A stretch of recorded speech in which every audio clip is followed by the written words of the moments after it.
الرجیم بسم اللہ الرحمن الرحیم۔ ماہ شعبان کا آخری جمعہ، ماہ رجب ہوں یا ماہ شعبان اور ماہ رمضان، یعنی یہ وہ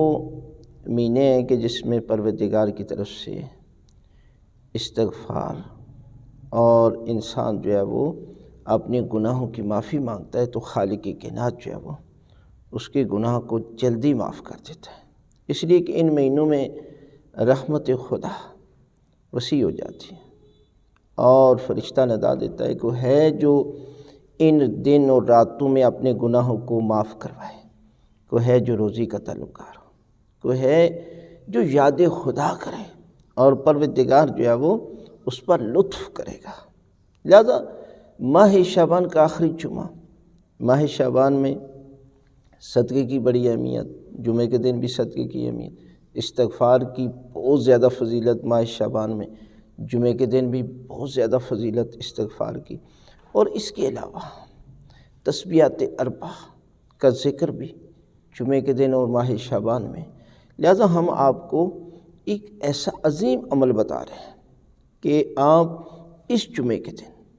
یعنی ماہ رمضان سے پہلے آپ اس جمعے کے دن روزہ رکھیں، یعنی روزہ پروردگار کی طرف سے وہ عظیم روحانی عبادت ہے کہ جس کے ذریعے انسان جو ہے وہ دنیا کی ہر بیماری کا علاج بھی کر سکتا ہے، اور انسان جو ہے وہ دنیا کا کوئی کام بھی ہو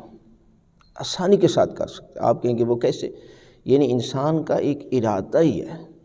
کہ جب انسان ارادے کو مضبوط کر لیتا ہے تو دنیا کی کوئی طاقت جو ہے وہ اسے ناکام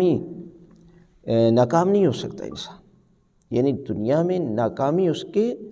مقدر میں ہی نہیں ہے۔ آج ہم جو پریشان ہوتے ہیں اس کی وجہ یہ ہوتی ہے کہ ہم روزے کی طرف توجہ نہیں کرتے۔ لہذا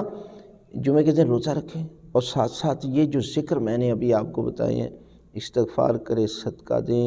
سورہ توحید کی تلاوت کریں، اور اس کے علاوہ سورہ جمعہ کی تلاوت کریں، تو خالق کائنات جو ہے وہ آپ کو اس ماہ شعبان میں پورا مہینے کا پروردگار جو ہے وہ آپ کے نامہ اعمال میں ثواب لکھ دے گا۔ لہذا ان اعمال کو